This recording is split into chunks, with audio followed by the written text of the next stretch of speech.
আল্লাহর কোরআনের প্রায় 150 কপি আগুনে পুড়ে গেছে। যে দুর্বৃত্তরা আগুন দিয়েছে, কোথায় দিয়েছিলেন জানি না, কিন্তু কোরআন শরীফ পুড়ে গেছে। আপনার কপালেও আগুন লাগবে। আশা করছি তওবা করে ফিরে আসবে। যদি হঠকারিতা করেন আপনি জাহান্নামী, এটা লিখে নিতে পারে। আল কোরআন ও হজ্জাতুল লাকা ওয়া আলাইকা, কোরআন কারো পক্ষে সাক্ষী হবে অথবা বিপক্ষে সাক্ষী হবে। আমরা কোরআনের পক্ষে সাক্ষী চাই না বিপক্ষে? বলেন বলেন। পক্ষে যদি সাক্ষী নিতে চান, কিয়ামতের দিন 2টা বিষয় সুপারিশ করবে আল্লাহর সামনে দাঁড়িয়ে, কোরআন শরীফ আর সিয়াম। 2টার সুপারিশই আল্লাহ কবুল করবে। কিন্তু সুপারিশ পাওয়ার যোগ্যতা তো আপনার থাকা লাগবে। কথা বলেন না কেন? আমি আকিস গ্রুপে ছিলাম খতিব হিসাবে।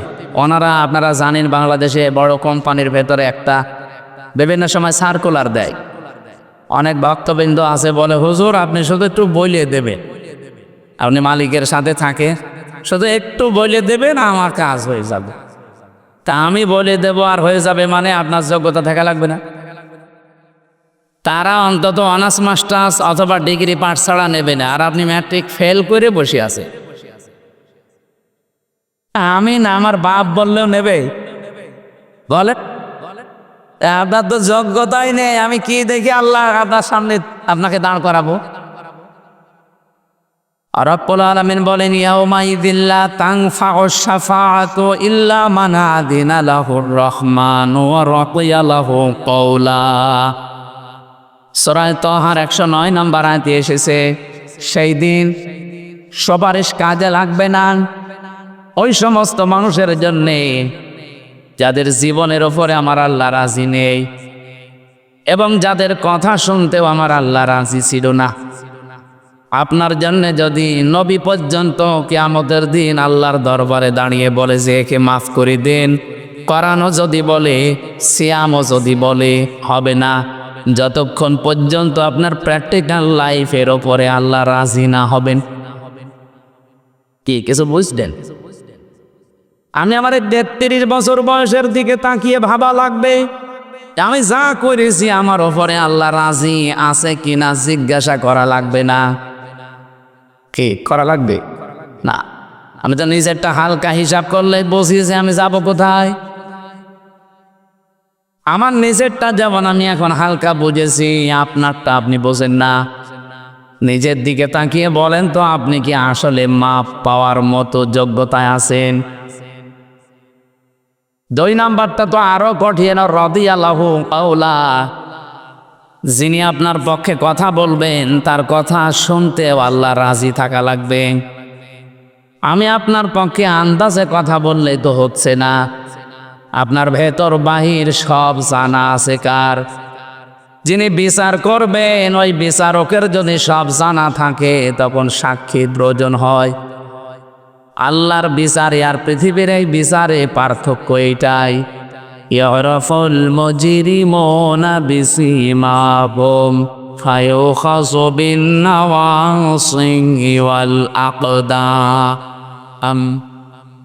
জবান ছেড়ে বলেন, ফাবিআইয়ি আলা'i রাব্বিকুমা তুকাদ্দিবান। পাপিষ্ঠ যারা, কিয়ামতের দিন আল্লাহ তাদের মাথার চুল ধরে আর পা ধরে টান দেবে। এই 2টা জিনিসের নাম দিলেন কেন? আমি আয়াতটা পড়ার পরে তাফসিরে দেখেছি, কিয়ামতের দিন মানুষের আকার আকৃতি আল্লাহ আসলটা রাখবে না, অধিকাংশ মানুষের আকারের হয়ে যাবে পার্থক্য। কমপক্ষে 10 প্রকার আকৃতির কথা এই আয়াতের তাফসিরে আছে। 10 রকমের সূরাত আর সিরাত দিয়ে কিয়ামতে আপনি উঠবেন। যত সুন্দর চেহারা হোক, এটা আর থাকবে না। আপনার জীবন দেখে দেখে আল্লাহ ওই চেহারা তৈরি করে দেবে। পৃথিবীতে আপনাকে পাল্টিয়ে দিতে পারতো, যেহেতু সম্মান আপনার অনেক বেশি। ওয়ালাকাদ কাররামনা বানি আদম, এ পৃথিবীতে সবচাইতে বেশি সম্মান আমি আল্লাহ দিয়েছি বনি আদম সন্তানকে। এই জন্য আমাদের আকৃতি পাল্টায় না, তো কিয়ামতের দিন পাল্টিয়ে যাবে। কারো আকৃতি হবে শূকরের মতো, কারো হবে কুকুরের মতো, কারো হবে সর্পের মতো, কারো শিয়ালের মতো। আকৃতি প্রায় 10 রকম আমি পেয়েছি। চিন্তা করলাম আল্লাহ এই সমস্ত জিনিসের নাম দিলেন কেন?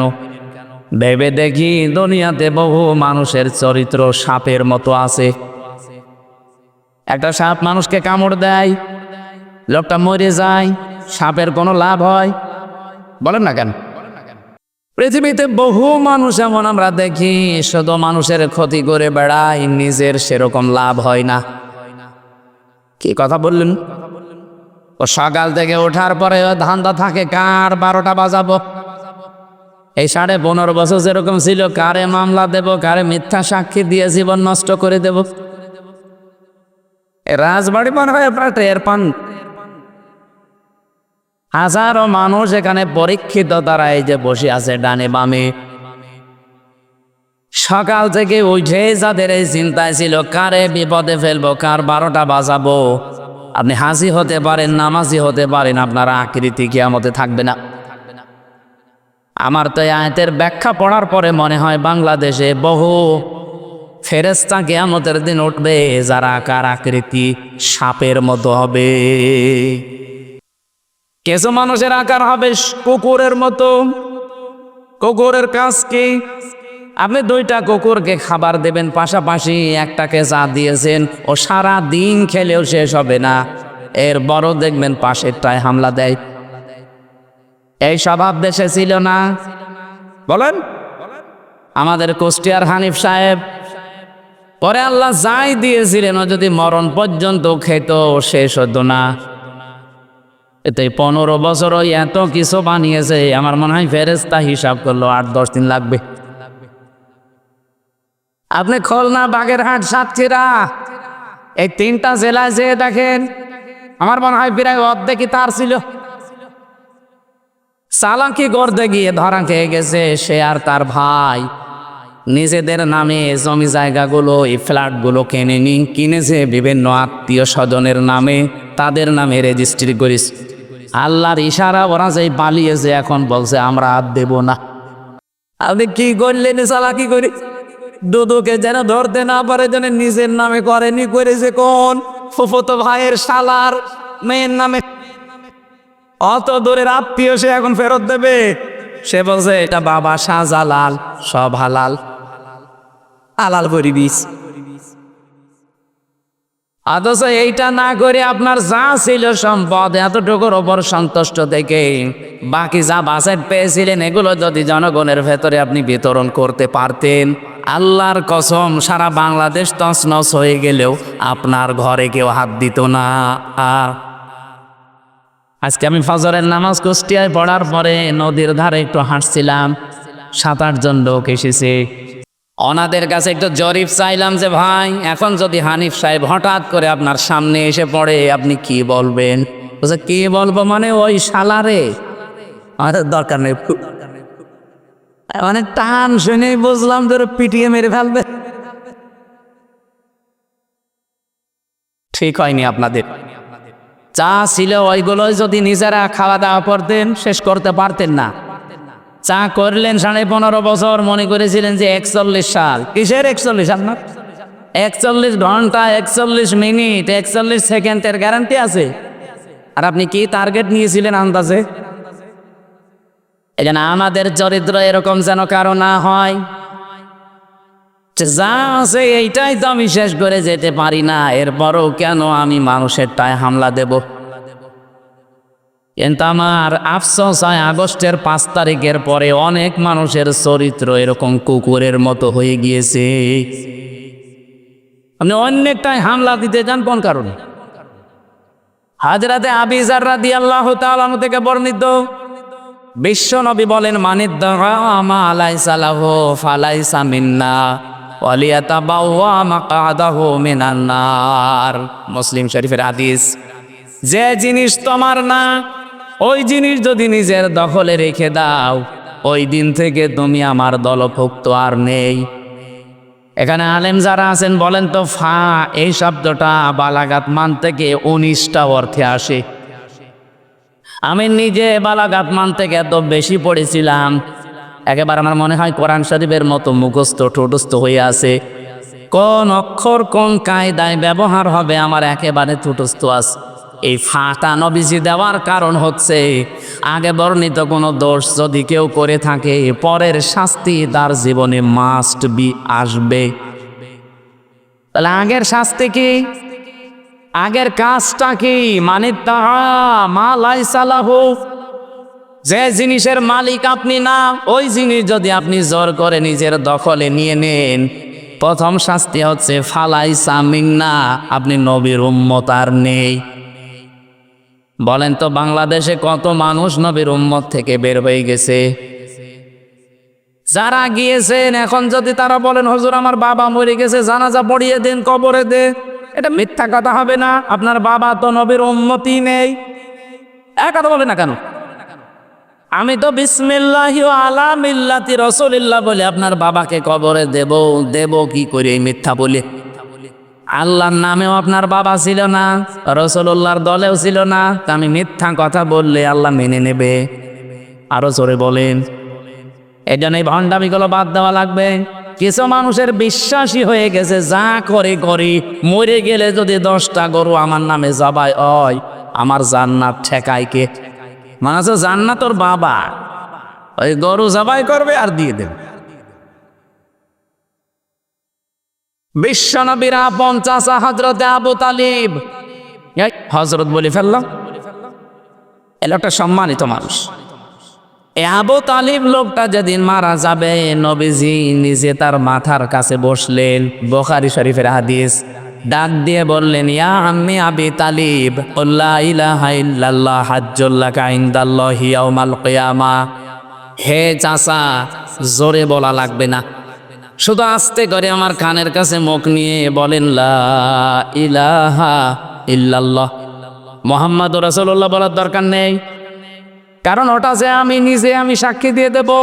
কিন্তু আল্লাহর একাত্মবাদের শিক্ষা স্বীকৃতি আপনি একটু দেন, জোরে দেবেন না, শুধু আমার কানের কাছে মুখ নিয়ে বলেন, আমি শুনলেই হবে।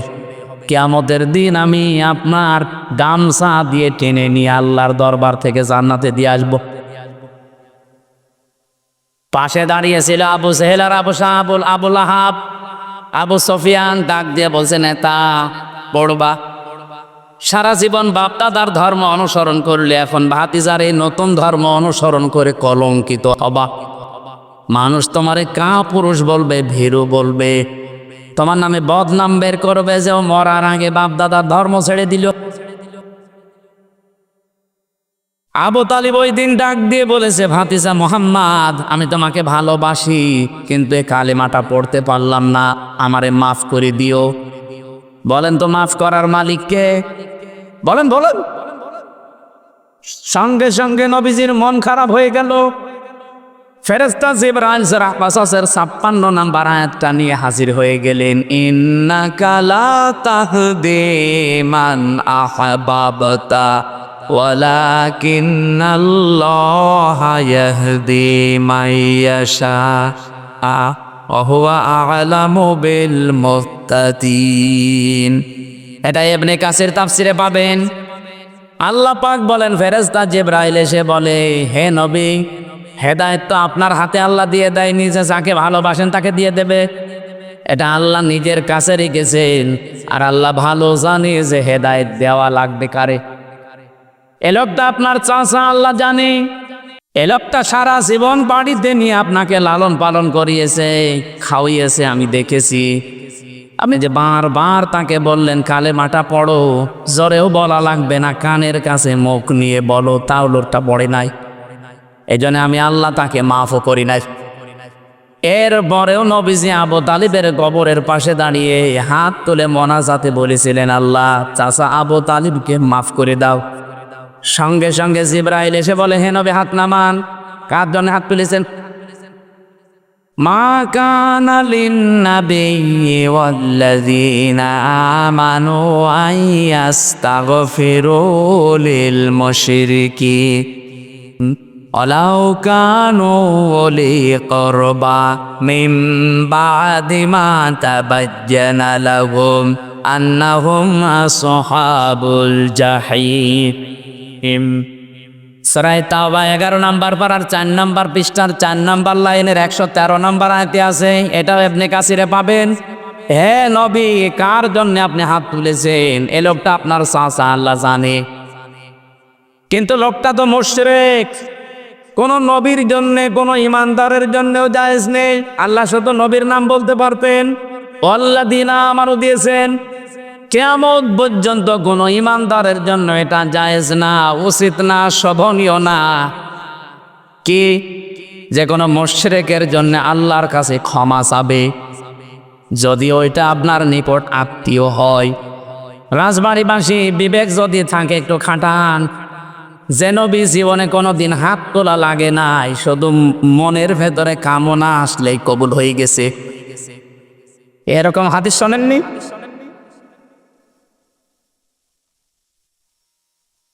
আসরের নামাজের সময় তিনি নামাজ আদায় করছিলেন বাইতুল মুকাদ্দাসের দিকে। 16 মাস একাধারে নামাজ পড়ছিলেন। হঠাৎ 2 রাকাতের পরে মনের ভেতরে একটা কামনা, বাসনা যে আমি কাবার দিকে নামাজ পড়তে পারলে ভালো হতো। তাও 2 রাকাত হয়ে যাওয়ার পরে মনের ভেতরে একটু বুকি দিয়েছে। সঙ্গে সঙ্গে ফেরেশতা জিবরাইল আয়াত নিয়ে আসলেন, ক্বাদ নারা তাগাল্লুবা ওয়াজহিকা ফিস সামা ফালানুওয়াল্লিয়ান্নাকা কিবলাতান তারদাহা ইলা আখিরি আয়াত। আল্লাহ পাক বলেন, হে নবী, আপনার মনের ভেতরে কি কিছু কি মারে? আপনি যে আকাশের দিকে মাথা তুলেছেন আমি বুঝেছি, আমি জানি আপনি কি চান। যেটা আপনি রাজি আছেন, যেটা আপনি সন্তুষ্ট আছেন, যা আপনার মন চায় ওই দিকে আপনি নামাজের ভেতরে ঘুরে পড়েন। এদিকে পশ্চিম মনে হয়, কোন দিকে? এদিকে। নবীজি নামাজ পড়ছিলেন এইদিকে, হঠাৎ করে তাকিয়ে ঘুরিয়ে নামাজের ভেতরে দিকে ঘুরে পড়লেন। আপনি চিন্তা করেন তো, 2 রাকাত নামাজ হয়ে গেছে আসরের, আরো 2 রাকাত বাকি আছে। এমন একটা সময় মনের ভেতরে কামনা আসলে যে নবী নামাজের ভেতরে ঘুরে ফেলতে পারে পুরাটা উল্টা, আর সেই নবী হাত তুলে বসে আছে। আল্লাহ বলছেন হাত নামান। আপনার নিকট আত্মীয়তাতে কি, কিন্তু লোকটা মুশরিক। লোকটা কি? আরো জোরে বলেন। মুশরিকের জন্য শুধু নবী না, ইমানদারের জন্যও ক্ষমা চাওয়া জায়েজ নেই। বলেন, অথচ বাংলাদেশে টাটকা মুশরিক মরে যায়, আর আমরা কবরে দিয়ে মোনাজাত এমন করি, মনে আছে যে জান্নাত আমার বাবা আর আমি আজকে দিয়ে আসবো। আপনাকে রাগ না করে নিজের সাথে মিলান, আপনার ঈমান আছেন, আপনি মুশরিক। বহুবার এ কথা আমি ইঙ্গিত দিয়েছি। আল্লাহ যেটা পারে ওইটা অন্য কেউ পারে, এই বিশ্বাস করার নাম শিরিক। আর শিরিক যারা করে তারা মুশরিক। এর সাথে দ্বিমত আছে কারো? বলেন তো, সন্তানে পৃথিবীতে দিতে পারে কে? এটা অন্য কেউ পারে। কেউ যদি মনে করে না আমার 18 বাবাও পারে হালকা, আপনি যদি মনে করে থাকেন আপনি কিন্তু শিরিক করে ফেলেছেন। আর শিরিক করলে আপনি মুশরিক। কে কথা বলেন না কেন? কেউ পারে না সন্তান দিতে। আমাদের জাতির পিতার জীবনের দিকে তাকান।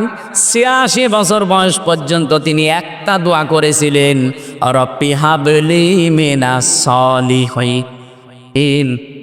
1 2 দিন 5 বছর 10 বছর না, 86 বছর একাধারে। 86 বছর পরে আমার আল্লাহ জবাব দিয়েছেন, ফাবাশশারনাহু বিগুলামিন আলিম। হে ইব্রাহিম, তোমাকে আমি একটা হালিমের সুসংবাদ দিলাম। হালিম মানে চাচা হালিম না মামা হালিম? কি হালিম দিয়েছিলেন আপনি চিন্তা করেছেন? কি ধৈর্যের পরীক্ষায় আমার আল্লাহ দোয়ার জবাব দিলেন। 1 2 বছর 5 বছর বিয়ের পরে না, 86 বছর পর এমন হালিম আল্লাহ দিয়েছিলেন। ফালাম্মা বালাগা মাআহু সাআয়া ক্বালা ইয়া বুনাইয়া ইন্নী আরা ফিল মানাম আন্নী আযবাহুকা ফানজুর মাযা তারা। সন্তান যখন 14 বছর বয়স, বাবার সাথে একটু চলাফেরা করতে পারে।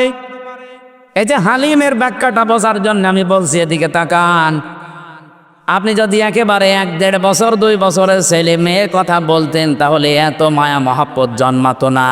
কারণ 13, 14, 15 বছর বয়সের সন্তান নিয়ে বাবা মা একটা আশা করে যে রে আমি এই জায়গায় পৌঁছিয়ে দেব। পেছনে পেছনে সব সময় থাকে, বিভিন্ন কাজে কামে লাগানো যায়। এমন সময় আল্লাহ পরীক্ষা দিলেন যে সন্তান জবাই করো, স্বপ্নে দেখালেন। প্রশ্ন আসতে পারে হযরত ইব্রাহিম নবীকে আল্লাহ সরাসরি আদেশ না দিয়ে স্বপ্ন দেখালেন কেন? কি মানে সরাসরি বলতে পারতেন না ইব্রাহিম সন্তান জবাই করে ফেলো, হতেন না? বলেন বলেন, কেন জবাই করার জন্য স্বপ্ন দেখানো লাগবে? হযরত ইব্রাহিমকে আমার আল্লাহ স্বপ্ন দেখিয়েছিলেন এই জন্যে, আল্লাহর ইচ্ছা ছিল না যে ইসমাইল জবাই হবে না। আল্লাহর ইচ্ছা ছিল যে আমি এই জবাই পর্যন্ত ইব্রাহিমকে নিয়ে আসতে চাই। এই জন্য স্বপ্নে তিনি এই সিস্টেমটা, ক্রাইটেরিয়াটা দেখিয়েছিলেন যে এইভাবে করে অন্তত গলা পর্যন্ত ছুরি নিয়ে যাও, জবাই হয়ে যাবে এ পর্যন্ত আমি আল্লাহ চাইনি, আমি চেয়েছি তুমি আসলে জবাই করার মতো মন তৈরি করেছো কিনা। কোরবানির শিক্ষাই তো এটাই, যার 20 দিন পরে আসতেছে এই শিক্ষাটাই দিয়ে যাবে। উনি যেমন আল্লাহর সিদ্ধান্তের সব কিছুকে উপেক্ষা করে আল্লাহর সিদ্ধান্ত মেনে নিয়েছিলেন। এই পৃথিবীতে আমরা সব গুনাহ, সব অপরাধ যদি ছেড়ে দিয়ে নিজের মনকে ইব্রাহিমের মতো শক্ত করতে পারি, এবারের কোরবানি কবুল হয়ে যাবে। আমার ভাইরা এদিকে তাকা, স্বপ্নে তিনি দেখিয়েছিলেন এই কারণে হযরত ইব্রাহিমও চিন্তা করেছেন কি গো, আমার সন্তান আমি আল্লাহর হুকুম পেয়েছি জবাই করে ফেলবো, কিন্তু না, আল্লাহ যে গোলামিন হালিম দিলেন, কেমন হালিম এটা আমি দেখবো। একে আসলে হালিম না চাচা হালিম? চাচা হালিম বিক্রি হয় না বা লেখান্তি মামা হালিম? এ মামা চাচা হালিম না, এ গোলামিন হালিম। তিনি পরীক্ষা করার জন্য বললেন ইয়া বাতিফাল মা তো ওমার সাতাজিদুনি ইনশাআল্লাহু মিনাস সাবিরিন। আমি স্বপ্নে দেখলাম তোমাকে জবাই দেব, এখন তোমার রায় বলো। হযরত ইসমাইল এমন হালিম ছিলেন, তিনি ডাক দিয়ে বলেছেন হে আমার সম্মানিত পিতা, যা আদিষ্ট হয়েছেন আপনি পালন করেন, আপনি আমাকে ধৈর্যশীলদের মধ্যে পাবেন। শুধু ধৈর্যশীল পাবেন তাহলে সাবের বলতেন, তিনি সাবিরিন বলেছেন বহু বছর। তাফসিরে ফি জিলালিল কোরআন সাইয়্যিদ কুতুব লিখেছেন তিনি সাবিরিন বললেন কেন? এই কারণে তিনি সাবিরিন বলেছিলেন, কারণ সবের বললে নিজের ভেতরে একটা আমিত্ব, অহংকার আসতে পারে যে আমি শুধুমাত্র ধৈর্যশীল। এরকম পরীক্ষা দুনিয়ার কেউ দিতে পারে না। তিনি সাবিরিন বহু বছর লাগিয়ে বাবাকে জানিয়ে দিলেন, বাবা আমি নিজেকে অহংকার মুক্ত করে বলছি, আমার মতো বহু ইসমাইল দুনিয়ায় আছে, তারাও ধৈর্যের পরীক্ষা দিয়েছে, আমি তাদের ভেতরে একজন, আমার কোনো অহংকার নেই। এতটুকু মানুষ, মাত্র 14 বছর বয়স, নিজেকে অহংকার মুক্ত করার জন্য কি সাবধানে কথা বলছেন। আর আমরা অহংকার আছে না নেই? যে যখন চেয়ারে থাকে সে তখন গিয়ারে থাকে। এই যে আমি চেয়ারে আছি, আমি কিন্তু গিয়ারে আছি। হাই সাহেব চেয়ারে আছে, উনিও এখন গিয়ারে আছে। শওকত সাহেব এখন চেয়ারে আছে, উনিও গিয়ারে আছে। মনে করছে চেয়ার থেকে আর নামা লাগবে না, অথচ আমরা যখনই চেয়ারে বসেছি চেয়ার আমাদেরকে জানিয়েছে হামজা বেশিক্ষণ না, 1-1.5 ঘন্টা। এই কথা বলছে টাকা। এরপরে কিছুক্ষণ পরে তাহাজ্জুদের নামাজ শুরু হবে, এরপরে ফজরের নামাজ আরো গুরুত্বপূর্ণ। সুতরাং সারা রাত না, চেয়ারের মেয়াদ মাত্র 1.5 ঘন্টা। পৃথিবীর কোনো চেয়ার কারো জন্য স্থায়ী না, শুধু একটা চেয়ার। অসিআ কুরসিয়ুহু সামাওয়াতি ওয়াল আরদ ইলা আখির আয়া। আল্লাহ পাক বলেন আসমান জমিন পরিব্যাপ্ত একটা চেয়ার আছে, ওই চেয়ারের মালিককে, ওইটার কোনো পরিবর্তন নেই। তাছাড়া দুনিয়ায় যত দামি চেয়ার হোক, যত বড় চেয়ার হোক, চেয়ারে যারা বসবে এ কথা মনে করে যেন বসে যে আমারে নামা লাগবে। চেয়ার মানে যে চেয়ারের কথা বলছি, অনেকে মনে করছে না এখন যারা উপদেষ্টা আছে ও চেয়ার কি নামবে ওরা? নামার জন্য বসেছে। দেখেন না কি চেয়ারের গরম। সে যখন চেয়ার পেয়েছে সে তখন পাল্টিয়ে গেছে। চেয়ারের গরমে কি বলতে যে কি বলে নিজেও টের পাচ্ছে না। এই যে মাহফুজ আলমের দিকে তাকান, চেয়ারে থাকার আগে আপনি দেখেছেন সে চেয়ারে থাকার আগে মানুষের কাছে টাকা ভিক্ষা করে পর্যন্ত খাবার খেয়েছে। সত্যি মানুষের মেসে থেকে খাবার খেয়েছেন, নিজের টাকা ছিল না বাবার, অথচ সে চেয়ারে পেয়ে এমন গিয়ারে আছে। শুধুমাত্র গিয়ারেই নেই, কোথায় সে ৭১, কোথায় ৪৭, কোথায় ৫২, ওগুলো টানতেছে। কেন তুমি ২৪ আনতে পারো না? কথা বলেন না কেন? আপনি ৭১ সাল তুলে আনতেছেন আমার সামনে, আমি ৭১-এর কি বুঝি? আমার এখন ৩৩ বছর, ৯২ সালে আমার জন্ম। ৭১-এ তো আমার বাবা কেবল মায়ের পেটে এসেছিল। আপনি কেন ৭১ টান দেন? ৭১-৭১-এর চেতনা নিয়ে টান দিয়ে দিয়ে তো হাসিনা বলেছে। আমি একটা শরীফ পেয়েছিলাম, নাকি এসব বলা ঠিক হবে না? বলেন মানে কি? আপনি না বললে আমি বলবো, আমার কপালে যা আছে। ভাই রাগ করবেন না, এটা সত্য কথা বলে বলছি, না বলতাম না। ৭ জন বীরশ্রেষ্ঠের মধ্যে একজনও আওয়ামী লীগের ছিল না। এটাকে আমি বানিয়েছি ইতিহাস। ১১টি সেক্টর কমান্ডারের ভেতরে একজনও আওয়ামী লীগের ছিল না। ৬৮ জন বীরোত্তমের ভেতরে একজনও আওয়ামী লীগের ছিল না। ৩০ লক্ষ শহীদের ভেতরে আওয়ামী লীগের একজনও বড় নেতা আপনি নাম পাবেন না। তাহলে আওয়ামী লীগ যুদ্ধটা করলো কোথায়? এটা জানাতে চেয়েছেন ডক্টর কামাল হোসেন। আপনি জবাব দেন। আপনি যে চেতনা বিক্রি করলেন এই ১৫.৫ বছর, একটাও তো পেলাম না। এমনকি মুক্তিযুদ্ধ বিষয়ক মন্ত্রী যারে দিয়েছে অকর্মা মুজাম্মেল, অকর্মা মুজাম্মেল, সেই লোক নাকি মুক্তিযোদ্ধা না, ভুয়া মুক্তিযোদ্ধা। এ পাগলে এমন তালিকা করেছে, যাদেরকে আপনি যুদ্ধ অপরাধী বানাবেন তাদের না বানিয়ে সব বানিয়েছে আওয়ামী লীগের আর বিএনপি। আরে ভাই, আপনি যদি জামাতের ১,০০০ দিতেন তাও এ দেশের মানুষ বলতে এটা ঠিক আছে। জামাতের মাত্র দিয়েছে ৩৭ জন, তাও ১৩ জন মরে গেছে। অকর্মা মুজাম্মেল শুধু এই মন্ত্রণালয়ে বসিয়ে শুধু খাওয়িয়েছে, কোনো কাজ ছিল না। কোন কারণে ওরে বসিয়েছিল আল্লাহ জানে, আর যে পালিয়েছে ও জানে। আমার কথা শোনেন, বাস্তবতা কিন্তু এইটাই। চেয়ারে থাকলে আপনি গিয়ারে থাকতে পারেন না। পৃথিবীর কোন চেয়ার যেহেতু স্থায়ী না, ইসমাইল নবী এইটার ইঙ্গিত দিয়েছিলেন সবিরিন বলে। কে বাবা, আমি অহংকার মুক্ত থাকতে চাই। কারণ কোন মানুষের ভেতরে যদি যাররা পরিমাণ অহংকার তৈরি হয়, জান্নাত তার জন্য হারাম। কি সচেতন ছিলেন তারা অহংকারের ব্যাপারে। এত বড় কঠিন পরীক্ষায় অবতীর্ণ হতে যাচ্ছেন, তারপরও তিনি নিজেকে বাঁচিয়েছেন। ইনশাআল্লাহু মিনাস সাবিরিন, এতটুকু বললেও হয়েছে তো। এর আগে তিনি জুড়ে দিয়েছেন সাতাজিদনি, সিন লাগিয়ে দিলেন কেন? সিন সাফা কদ লাম এরকম ১৩টা অক্ষর আছে।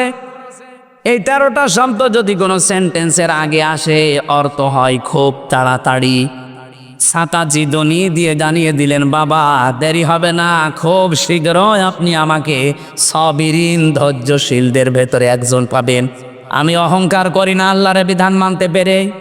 হযরত ইসমাইল খুশি হয়ে গেলেন, রব্বুল আলামিন তুমি যে গোলামিন হালিম বললে, আসলে আমি হালিম পেয়েছি।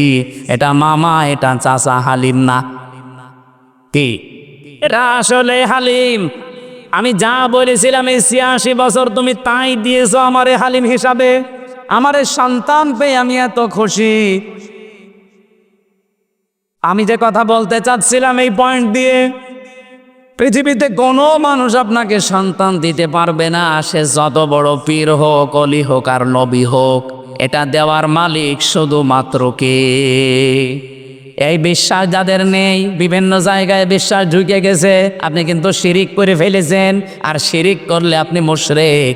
আর মুশরিকের জন্য দোয়া করা জায়েজ নেই। আরো জোরে বলেন। তো এরকম শিরিকের রাজবাড়ি জেলায় নেই। যদি কেউ করেন থেমে যান, এক্ষুনি থেমে যান। অনেক মুসলমানদের ভেতরে এখন রন্ধ্রে রন্ধ্রে শিরিক ঢুকেছে। সেদিন নওগাঁ গিয়েছিলাম মান্দা, যে বাড়িতে বসেছিলাম ওই বাড়িওয়ালার 2টা ছেলে, আর একটা ছেলে পেটে আছে 6 মাস বয়স। আল্ট্রাসাউন্ড করার পরে নাকি বউ ডাক্তার রিপোর্ট দিয়েছে যে এইটাও ছেলে হবে। 1 বোতল পানি নিয়ে আমারে বলছে, হুজুর এমন পানি পড়বেন যেন মেয়ে হয়ে যায়। কি করে হবে? আরে না, আপনি এমন ভাবে পানি পড়বেন, আমি ছেলে আর চাই না, 2টা আছে, এবার আমি মেয়ে চাই। কি বিশ্বাস দেখিছে! আমার মতো এতটুকু হুজুরের উপর যদি এই বিশ্বাস ওর হয়, এত বড় হুজুর পেলে তো পাগল হয়ে যাবে। আরে রাজবাড়িয়ে গলন্দ এলাকায় পাগল আরো বেশি। যেখানে সেখানে সেজদা দেয়। আপনি গলন্দ মোড় থেকে দলের দিয়ে ঘাট পর্যন্ত যান, কত পাগলের মেলা দেখতে পাবেন। হরেক রকম পাগল দিয়ে মেলাইছে মেলা। কি সবুজ সবুজ পাগড়ি মাথায় দিয়ে পাগলের মতো আন্দাজে। আরে পাশের জেলায় তো আল্লাহর ওলি কয়েকটা ঘুমিয়ে আছে। কি ঘুমিয়ে নে? আদ্রসী, চন্দ্রপুরী, আরো করপুরী আছে।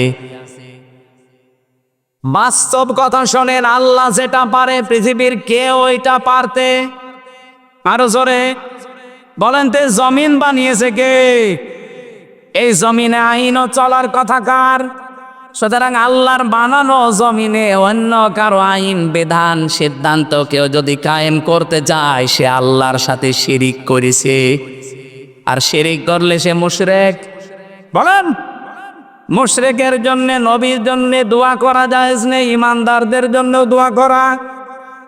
তাহলে বলেন, এইরকম মুশরিক দেশে নেই? আল্লাহর আইন বাদ দিয়ে কত মানুষের আইন তৈরি করা, ওগুলো আপনি কায়েম করার জন্য চেষ্টা চালান। আর আপনাকে ভুল পথ থেকে সঠিক পথের দিশা দিলে আপনার কাছে রাজনীতি মনে হয়। আপনার কোরআন শরীফ বুখারী শরীফে হবে না, বাকারি শরীফ লাগবে। এত বাংলা বলার পরও বলে, হুজুর আমি বুঝি না। শিরিকের চাইতে কি বলে বোঝানো যায় বলেন? আপনি বানানো জমিন আল্লাহর, আপনার বাবা বানিয়েছে জমিন। একটা চাউল বানাতে পারেন? তাম দুনিয়ার সব বিজ্ঞানী মিলে একটা ডিম বানাতে পারবে? বানিয়েছে যিনি, সিদ্ধান্ত দেওয়ার মালিকও তিনি। আলাহুল খালকুল ওয়াল আমরু। এই আয়াতের পুরা বিরুদ্ধে চলে আসে এদেশে বহু মানুষ। সুতরাং আজকে থেকে সাফ কথা বলছি, যারা আল্লাহর আইনের বাইরে আছেন, মানুষের তৈরি করা আইন এই জমিনে কায়েম করার জন্য চেষ্টা করেন, দল করেন, যাই করেন, আপনি কিন্তু শিরিক করছে। আপনি যদি আমার বাবাও হন, আপনার মতো বাবার জানাজা পড়া কবরে দেওয়া জায়েজ নেই, কারণ মুশরিকের জন্য দোয়া করা নবীকে আল্লাহ নিষেধ করেছে। আলাউ কান ওলি ওরবা, যদিও এটা আপনার নিজের নিকট আত্মীয় হয়, তারপর আপনি করবেন না। নবীর দোয়া যদি আল্লাহ ফেরত দেয়, হামজার কবর আছে? বলেন বলেন। সুতরাং আপনি বিসমিল্লাহি ওয়া আলা মিল্লাতি রাসূলিল্লাহ বললেই হয়ে যাবে? পুরাটা মিথ্যা কথা হবে। এজন্য যে জিনিস আপনার না, ওইটা যারা দখল করে নিজের আয়ত্তে রেখে দিয়েছেন, ওটা ফেরত দেওয়া লাগবে। এলাকায় কারা এই চরিত্রের আছেন, তারা কালকেই লোকের জিনিস ফেরত দেবেন। কারা কারা দেবেন হাত তোলেন তো। একজো কাঁটা মেরি খেয়েছো। 2 নম্বরে বললেন আল-ইয়াতাবাওয়া মাকাদাহু মিনান নার। এটা আরো কঠিন। সে যেন নিজের জায়গা জাহান্নামে একটা স্থান তৈরি করে নিল। বলেন নাউজুবিল্লাহ। এজন্য যার যতটুকু আছে এটা নিয়ে সন্তুষ্ট থাকেন। মানুষের তাই খাবলা মারবেন না, হামলা দেবেন না। কিয়ামতের দিনে আকৃতি জীবনেও থাকবে না, কুকুর হয়ে উঠবে। আমার ভাইরা, আমি আর নিচে নামলাম না। যে কথা তুলেছিলাম, কিয়ামতের দিন যদি আপনি আল্লাহর সামনে দাঁড়ান, আর নবী যদি আপনার পক্ষে কিছু বলে, তা আপনার কিন্তু যোগ্যতা থাকা লাগবে। এমনকি শুধু প্র্যাকটিক্যাল লাইফের ওপরে না, রাদিয়াল্লাহু কাওলা, আপনি যে কথাবার্তারা বলেন, ওই কথার উপরও রাজি থাকা লাগবে কার? আরো জোরে বলেন। এখানে এমন জীবন তৈরি করা দরকার যেন কোরআন আমার পক্ষে সাক্ষী দেয়। আল কোরআনু হুজ্জাতুল লাকা ওয়া আলাইকা। কোরআন কিয়ামতে হয়তো কারো পক্ষে সাক্ষী দেবে অথবা বিপক্ষে সাক্ষী দেবে। আজকের ময়দানে আমরা এসেছি এমন কিছু কথা বলতে চাই, শুনতে চাই, মানতে চাই যেন কোরআন আমার পক্ষে সাক্ষী দেয়। বলেন আমিন। যারা আজকের এই ময়দান তৈরি করেছে, যেহেতু শুধুমাত্র মুসলমানদের জন্য আপনারা সাজাননি, এই বালিয়াকান্দি নাম শুনে বোঝা যাচ্ছে এলাকায় অমুসলিমরা আছে, মনে আছে না? সুতরাং অন্য ধর্মেরও যারা আছেন ওয়েলকাম জানাচ্ছি, আসেন কোরআনের কাছে আসেন। এটা শুধু আমাদের না, হাদা বায়ানুল লিন্নাস, মানুষ পদবাচ্যে যারা বিবেচিত সবার জন্য আল্লাহ কোরআন দিয়েছে। সেদিন যশোরে কলেজের এক অধ্যাপককে বলেছিলাম যে স্যার, আপনি তো বিসিএস ক্যাডার, সুনীল দত্ত, আপনি তো হিন্দু মানুষ, আপনাকে আমি মুসলমান হতে জোর করি না, কিন্তু আপনাকে আমি আহ্বান জানাই আমার ধর্মীয় গ্রন্থ কোরআন শরীফ একটু বুঝে বুঝে পড়বেন। আপনি বাংলায় পড়েন, ইংরেজিতে পড়েন, যে ভাষা আপনার ভালো লাগে পড়েন, কিন্তু একটু বুঝে পড়বেন। দেখে 3 মাস পরে আল্লাহরে বান্দা মুসলমান হয়ে গেছে। এজন্য কোরআন শরীফ কি শুধু আজকে এলাকার মুসলমানদের জন্য আয়োজন? সবার জন্য আসেন। আশা করছি মন যদি আপনার থাকে আল্লাহ আপনাকে হেদায়েত দিয়ে দেবে। তো মন থাকা লাগবে, মন না থাকলে হামজার বাপ এসে ওয়াজ করলো আপনার কিছুই হবে না। গিরিশচন্দ্র সেন, নরসিংদী বাড়ি, শিবপুরে, এই লোকটা কোরআন শরীফ এত বেশি পড়েছিল, এত বেশি লিখেছিল, এত বেশি বুঝেছিল, তার জীবনী পড়েন। সে তাফসীর পর্যন্ত লিখেছে, শুধু বঙ্গ অনুবাদ না। আমি মালয়েশিয়া বিশ্ববিদ্যালয়ে কয়েকদিন আগে গিয়েছিলাম। এই গিরিশচন্দ্র সেনের তাফসীরটা ওই দেশে ইংরেজিতে করা আছে। যে লোকটা তাফসীর লিখেছে, আপনি চিন্তা করেন, আলেমদের বলেন এক একটা শব্দের একাধিক অর্থ জানা লাগবে, শব্দ ভাঙার যোগ্যতা থাকা লাগবে। উসুলে তাফসীরের মূল নীতি প্রায় 13টা থেকে 15টা। এই 15টা মূল নীতি তার জানা লাগবে, না তো তাফসীর করতে পারবেন না। একটা শব্দের যদি একটা অর্থ জেনে তাফসীর করতে যান, ভুল করে ফেলবেন। একাধিক অর্থ আপনার আয়ত্তে থাকা লাগবে। যেই শব্দটা যেখানে অ্যাপ্রোপ্রিয়েট হয়, যেখানে খাটে, যে জায়গায় সেট হয়, ওই জায়গায় স্থান কাল পাত্র বেদে আপনাকে সেট করা লাগবে। এই যে দরবা মানে মারা, দরবা মানে বলেন দরবা মানে সফর করা, দরবা মানে দৃষ্টান্ত দেওয়া, 33টা অর্থ আছে এই শব্দটার। এখন আপনি যদি শুধুমাত্র দরবা মানে মারা জানেন, আপনি মারা অর্থ লিখে দিলেন, ওখানে হবে দৃষ্টান্ত দেওয়া, আকাশ পাতাল হয়ে যাবে অর্থ। কথা বলেন না কেন? এমনকি শব্দটা উচ্চারণ করার সময়ও যদি আপনার সঠিক উচ্চারণ না হয়, তাহলে অর্থ আকাশ পাতাল হয়ে যায়। ইযা জাআ নাসরুল্লাহি ওয়াল ফাত, যখন আল্লাহর সাহায্য আসবে আপনি তখন বিজয় দেখতে পাবেন। কিন্তু এখন যদি আপনি নুন সাদ র নাসরকে নাসারা বলেন, নুন সিন র, ইযা জাআ নাসরুল্লাহি ওয়াল ফাত, যখন আসবে ঈগল পাখি তখন আপনি বিজয় পাবেন। কোথায় নুন সাদ র নাসর মানে সাহায্য, আর নুন সিন র নাসর মানে ঈগল পাখি। আকাশ পাতাল পাল্টিয়ে যায়নি? শুধু অক্ষর পাল্টিয়ে গেলে যদি এত পরিবর্তন হয়, তাহলে কোন শব্দের অর্থ যদি আপনি পাল্টিয়ে ফেলেন, কি হতে পারে আপনার বলেন? অথচ এই হিন্দু বেটা পড়া কোরআন শরীফের কত বার পড়তে পারে আপনি বলেন? এখানে আব্দুল হাই সাহেব সহ যত আলেম আছে, আমি অন্তত গ্যারান্টি দিতে পারি একজন আলেমও হাত তুলে বলতে পারবে না যে পড়া কোরআন শরীফের প্রতিটি শব্দের অর্থ আমার জানা আছে। পারবে না। আমি পড়েছিলাম পুরাটা, কিন্তু আমার মনে নেই, আমার আবার স্টাডি করা লাগবে, দেখা লাগবে। আপনি বলেন সেই ছোটবেলা থেকে এর সাথে আমি লেগে আছি, তারপরও এখন পুরাটা আমি এই 33 বছর পর্যন্ত আয়ত্ত করতে পারি নাই। অথচ হিন্দু মানুষ কি পড়া পড়েছিল, কি বোঝা বুঝেছিল, কি লিখা লিখেছিল, পড়া কোরআন শরীফ দ্বার আয়ত্তে আছে, তাফসীর যেহেতু লিখেছে, কিন্তু লোকটার মন ছিল না, এজন্য হেদায়েত পায়নি। মারা যাওয়ার পরে জানাজাও দেয়নি, কবরও দেয়নি, পুড়িয়ে ফেলেছে। কথা বলেন না কেন? আজকের এই ময়দানে যদি আপনার মন না থাকেন, আপনি যে ধর্মের লোকই হন, মানুষ তো আপনি, মন যদি আপনার না থাকে, একদিনের ওয়াজে তাফসিরে না, কিয়ামত পর্যন্ত গ্রামে যদি তাফসির হয়েও যায় আপনার কিছুই হবে না ওই গিরিশচন্দ্র সেনের মতো। এজন্য মন আগে তৈরি করেন। হ্যাঁ, কোরআনের সেই ক্ষমতা আছে, আপনাকে হেদায়েত দিতে পারে, পারে না? বলেন বলেন।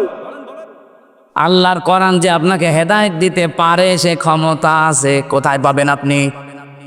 যালিকা কিতাবুল লা রাইবা ফীহ। এই যে কিতাবের আগে আলিফ লাম দিয়ে নির্দিষ্ট করে দেওয়া, এখানে বোঝাতে চেয়েছে এই আলিফ লাম দিয়ে পৃথিবীতে একটাই মাত্র কিতাব যার ভেতরে ভুল নেই, সন্দেহ নেই এবং হেদায়েত দেওয়ার একচ্ছত্র মালিকানা কোরআনকে আল্লাহ দিয়েছে। কোরআন পারে আপনাকে হেদায়েত দিতে, কিন্তু দেবে না। এই যে সূর্যটার কাজ হচ্ছে আলো দেওয়া, সূর্যের আলো দুনিয়ায় সবাই পায় না? পায় না। অন্ধ আলো পাবে।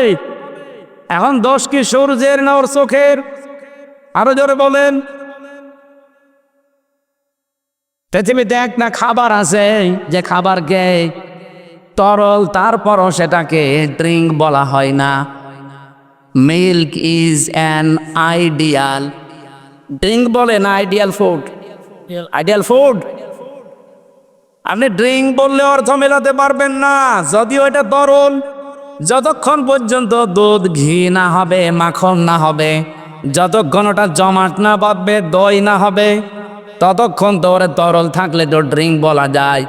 তো বিজ্ঞান 12,500 খাবারের উপরে গবেষণা চালিয়েছে, এই একমাত্র দুধকে তারা জানিয়েছে এটা হচ্ছে আদর্শ খাবার, আদর্শ পানি না।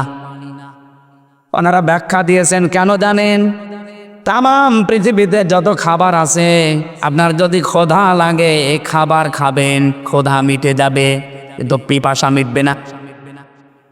একমাত্র যদি আপনি পানি পান করেন পিপাসা মিটে যাবে, কিন্তু ক্ষুধা মিটবে না। ক্ষুধার জন্য খাবার মাস্ট বি লাগবে। পানির কাজ পানি করবে, খাবারের কাজ খাবার। তো একটাই মাত্র খাবার দুনিয়াতে আল্লাহ পাঠিয়েছে যেটা খেলে ক্ষুধাও মিটে যায়, পিপাসাও মিটে যায়, তার নাম দুধ। এখন দুধ ভালো জিনিস না খারাপ জিনিস? আরো জোরে বলেন। একে সবার জন্য ভালো না। আমাশার রোগী যে ওর জন্য ভালো, ওরা আপনি দুধ দেবেন, ও সারাদিন টয়লেটে বসে থাকবে। দুধ তো ভালো, সবার জন্য ভালো না। কোরআন শরীফও ভালো, এখানে সবার জন্য ভালো না। আপনার মন যদি না থাকে আপনার জন্য ভালো হবে না। কোরআন সবাইকে হেদায়েত দিতে পারে, সে ক্ষমতা কোরআনের আছে। সূর্য যেমন সবাইকে আলো দিতে পারে, সে ক্ষমতা সূর্যের আছে। কিন্তু যার চোখ খারাপ, এ দোষ সূর্যের না, এ দোষ তার চোখের। কথা বলেন ঠিক কিনা? পেট ভালো না যার, তার যেমন দুধে কাজ হয় না। আজকের মাহফিল যেহেতু মানুষের জন্য, সব মানুষের কাজ হবে না, কাজ হবে শুধুমাত্র মনওয়ালা মানুষের। এজন্য আজকে এখনই মন তৈরি করে যে আজকে যা বলবে এখন থেকে এটা আমার জন্যেই। আপনি অন্য দিকে টেনে নিয়ে যাবেন না, বলবেন আমার জন্যেই। আমরা সেই নিয়ত নিয়ে এই কথা বলতে চাই কি ইনশা। আরো যারা বলেন ইনশা। সূরা আলে ইমরানের 104 এবং 105 দুইটা আয়াত পড়েছি। আমার এই মাথার ভেতরে এই দুইটা আয়াত সম্পর্কে যত কথা আছে, আমার তো মনে হয় যদি কিয়ামত পর্যন্ত আল্লাহ হায়াত আমাকে দেয়, কিয়ামত এসে যাবে, আয়াতের কথা শেষ হবে না। এত কথা আয়াতের ভেতর থেকে আমি নিজে নিজে বের করেছি, কোরআন থেকে, তাফসির থেকে, একেবারে অথেন্টিক ভাবে আপনাকে আমি জানাচ্ছি। মন দিয়ে কান খাড়া করে শুনবেন, আগে জবান ছেড়ে দিয়ে কোরআনের আয়াতটা একটু পড়েন। আউযু বিল্লাহি মিনাশ শাইতানির রাজিম, বিসমিল্লাহির রহমানির রহিম। ওয়ালতাকুম মিনকুম উম্মাতুন ইয়াদউনা ইলাল খায়র ওয়া ইয়া'মুরুনা বিল মা'রুফি ওয়া ইয়ানহাউনা আনিল মুনকার ওয়া উলাইকা উলাইকা হুমুল মুফলিহুন। খুব ভালো করে শুনবেন। এখন 10 মিনিট শোনেন, এই 10 মিনিটই কাজ হবে। কোন সূরা জানো? আলে ইমরান। বলেন বলেন। 104 নম্বর আয়াত, 200টা আয়াত আছে, 20টা রুকু আছে, মাত্র একটা আয়াত আমরা পড়লাম। আল্লাহ তাআলা গ্যারান্টি দিচ্ছেন, নরমালে বলতে পারতেন, গ্যারান্টি দিয়েছেন ওয়াল তাকুম মিনকুম উম্মাতুন, অবশ্যই তোমাদের মধ্যে একটা দল থাকতে হবে। এই যারা আজ বলেন যে আমি নামাজ পড়ি, রোজা রাখি, হজ করে এসেছি, আমার বউ পর্দায় থাকে, ওসব দলদারির ভেতরে আমি নেই, ও ঝামেলায় আমি যাব কেন? আমি কি নামাজ পড়ি না? আল্লাহ বলেন অবশ্যই তোমাদের ভেতরে একটা দল থাকতেই হবে। এই জন্য আল্লাহ উম্মতের আগে আলিফ লাম দেয়নি, উম্মাতুন মানে একটা দল, আর আলিফ লাম দিলে দলটি হয়তো। যেহেতু উম্মাতুন দিয়েছেন, একটা দল থাকতেই হবে বাংলাদেশে। আমরা যারা নবীর উম্মত দাবি করি, তাদের ভেতরে কি করবে তারা? ইয়াদউনা ইলাল খায়র, তারা ভালো কাজে মানুষকে ডাকবে, কল্যাণের দিকে। এখন ভালো কাজ, কল্যাণের কাজ কোনটা? তামাম দুনিয়ায় যত ভালো কাজ আছে, এটা বলবে আমির হামজা না আল্লাহ? বলেন না কেন? আরো জোরে বলেন। আল্লাহ যদি বলে যে এটা ভালো কাজ, আমি যদি কোরআন থেকে বের করতে পারি, আপনি মানবেন তো? কারা কারা মানবেন হাত তোলেন তো। আন্দাজ হাত তুলবেন না, এখানে ঝামেলা আছে। দেখেন তো হাত তোলেনি কে? দেখেন দেখেন, ওই যে এক লোক হাত না তুলে বসে। তোলেন, হ্যাঁ তোলেন, সবুজ জামা তোলেন। আমার শওকত ভাই তুলেছে, হাত তুলে আবার নামিয়ে ফেলিস। ঠিক আছে, অসুবিধা, আলহামদুলিল্লাহ। এবার ভালো করে শোনেন ভাই, আমি তো বানিয়ে বলবো, আলেমরা আছে না। এবার আমি বললাম না ক্লাসের মেন টাইম চলছে, এটা একেবারে নড়াচড়া না, আপনার নিজের দিকেও তাকাবে। রাজবাড়ি মাসে একটু খেয়াল করেন, ভালো কাজ কোনটা, যেদিকে মানুষকে ডাকার কথা নির্দেশ দিলেন, ইয়াদউনা ইলাল খায়র। এখানে খয়েরের আগে আলিফ লাম দিয়ে আল্লাহ নির্দিষ্ট করে দিয়েছেন কাজটা। কোরআন শরীফের ভেতরে আমি ভালো কাজ পেয়েছি 500। কয়টা? বলেন বলেন। এ 500 ভালো কাজের ভেতরে একটা ভালো কাজের জন্য আল্লাহ নির্দেশ দিলেন। এটার ব্যাখ্যা আপনি সূরা সফের 10 নম্বর 11 নম্বর আয়াতটা একটু খোলেন। ইয়া আইয়ুহাল্লাযীনা আমানু হাল আদুল্লুকুম আলা তিজারাতিন তুনজিকুম মিন আযাবিন আলীম। ওহে যারা ঈমানের দাবি করো, আমি কি এমন একটা ব্যবসার দিকে তোমাদের ইঙ্গিত দেব, দালালাত করব, বলে দেব, সন্ধান দেব, যে ব্যবসাটা করলে জাহান্নামের আগুনে যাওয়া লাগবে না, কঠিন যন্ত্রণাদায়ক আযাব থেকে তোমরা বেঁচে থাকতে পারবে? কি সেই ব্যবসা? মূলধন হিসাবে কয়েকটা জিনিস আমি ঘোষণা দিলাম। ব্যবসা করতে যেমন মূলধন লাগে, নাইতো ব্যবসা করা যায় না। আল্লাহ পাক বলেন যে জাহান্নামের আগুন থেকে বাঁচতে হলে ব্যবসা করা লাগে। এই ব্যবসার মূলধন 3টা। তো উমিনুনা বিল্লাহি ওয়া রাসূলিহি ওয়া তুজাহিদুনা ফি সাবিলিল্লাহ বিআমওয়ালিকুম ওয়া আনফুসিকুম যালিকুম খায়রুল লাকুম ইন কুনতুম তা'লামুন। আল্লাহর প্রতি যারা বিশ্বাস করেছে, রসুলের ওপরও বিশ্বাস করো। আর এই 2টা দাবিকে সামনে রেখে জান আর মাল দিয়ে আল্লাহর এই জমিনে তার বিধান বাস্তবায়নের জন্য সর্বাত্মক প্রচেষ্টা চালাও। এইটাই ভালো কাজ। আল্লাহ এবার দিয়েছেন যালিকুম খায়রুল লাকুম। এবার আর খয়রের আগে আলিফ লাম নেই। ভালো কাজে একটা, এই যে উম্মাতুম মানে যেমন একটা দল, এই খায়রুম মানে একটা ভালো কাজ। এইটাই ভালো কাজ। তাহলে ভালো কাজ কোনটা আপনি বুঝেছেন? জান আর মাল যতদিন আপনার সাথে আছে, এটা সর্বাত্মকভাবে জমিনে আল্লাহর দিন কায়েমের জন্য আপনি একেবারে প্রচেষ্টা চালিয়ে যাবেন। কোন দিন পর্যন্ত? ওয়াবুদ রব্বাকা হাত্তা ইয়াতিয়াকাল ইয়াকিন, যতদিন পর্যন্ত আপনার কাছে ইয়াকিন না আসে, মানে মরণ না আসে। তাহলে জীবনের শেষ দিন পর্যন্ত এই টার্গেটটা আপনি চালাবেন যে আল্লাহর এই জমিনে আমি আল্লাহর সিদ্ধান্ত বিধান কায়েম করবই। এইটা ভালো কাজ, আমি বানালাম এটা। বলেন বলেন, এই ভালো কাজের কথা ব্যাখ্যা করতে গেলে আপনার কাছে আমি খারাপ হয়ে যাই। আমার মনে হয় নবীজি যদি এখন এই ভালো কাজের ব্যাখ্যা দিত, এ রাজবাড়িতে বহু শয়তান এমন আছে নবীকেও গালি দিত। এই কথা বলেন না কেন? অনেকে বানিয়ে ব্যাখ্যা বলবো আপনার সামনে। ১৫০০ বছর আগে এইভাবেই ব্যাখ্যা করা ছিল নবীর পক্ষ থেকে। যুগে যুগে সাহাবায়ে কেরাম যারা তাফসীর কারক তারা এইভাবেই লিখেছেন যে জালিকুম খায়রুল লাকুম, এইটাই ভালো কাজ। আমি আপনি না বুঝলে কি হবে? সাহাবীরা এই আয়াতের ব্যাখ্যা বুঝেছিল কি? হযরত মাস আর মুহাফিজের দিকে তাকান, তারা মাত্র 11 বছর আর 13 বছরের ছেলে।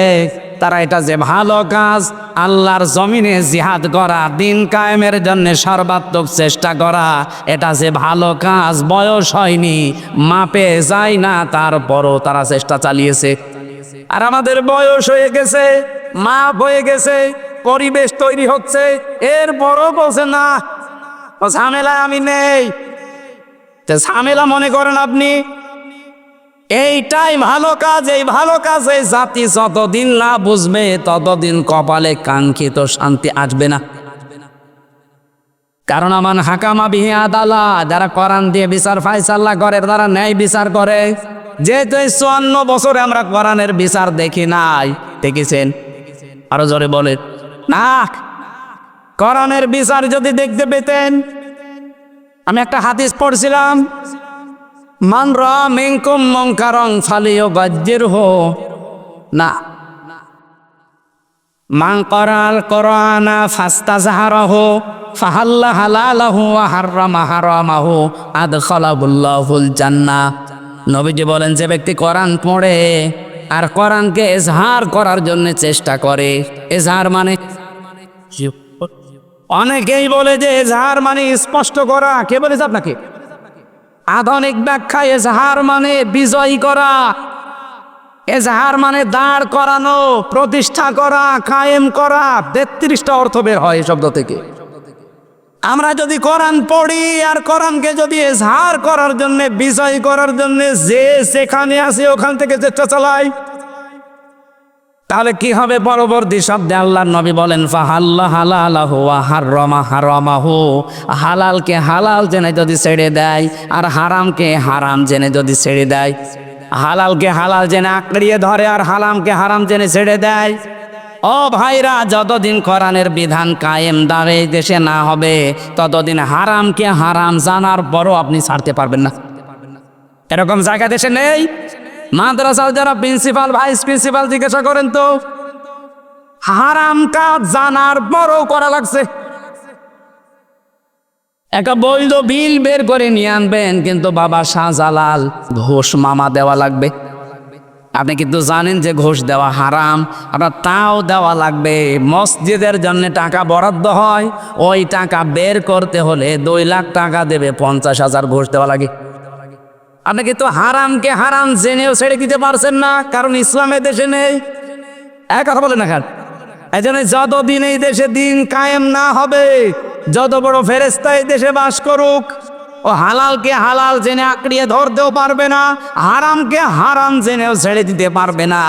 এই জন্য কোরআন শুধু পড়লেই হবে না, কোরআন বুঝলেই হবে না, কোরআন মানলেই হবে না, কোরআন যেন মানুষ মানতে পারে সেই ব্যবস্থা করা লাগবে। আর এইটাই চেয়েছিলেন আল্লামা সাঈদী। উনি যতদিন কোরআন পড়েছিলেন, ওনার একটা শত্রু বাংলাদেশে ছিল না। যতদিন কোরআন বুঝেছিলেন, শত্রু ছিল না। যতদিন কোরআন মানুষের কাছে বুঝিয়েছেন, শত্রু ছিল না। কিন্তু যখনই বলেছে এটা আমি এদেশের মানুষকে মানাতে চাই, তখনই উনি হয়ে গেছে রাজাকার। বলেন এর আগে কথা বোঝা লাগিত ভাই।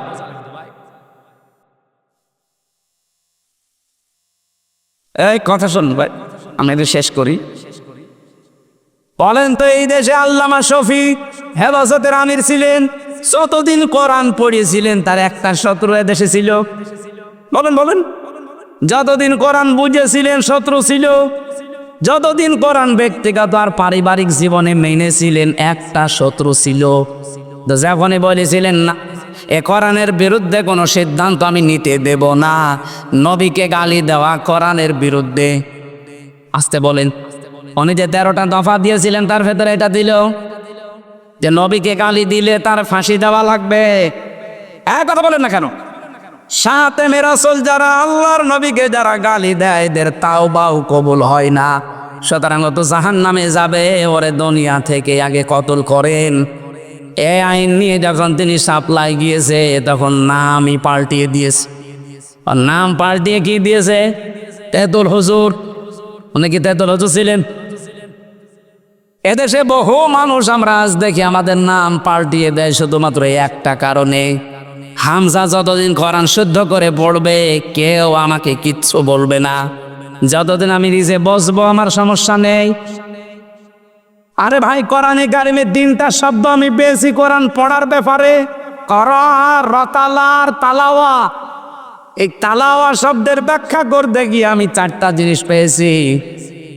আপনি একটু মিলান। 1 নম্বরে আপনাকে শুদ্ধ করে পড়া লাগবে, তাহলে তেলাওয়াত হবে।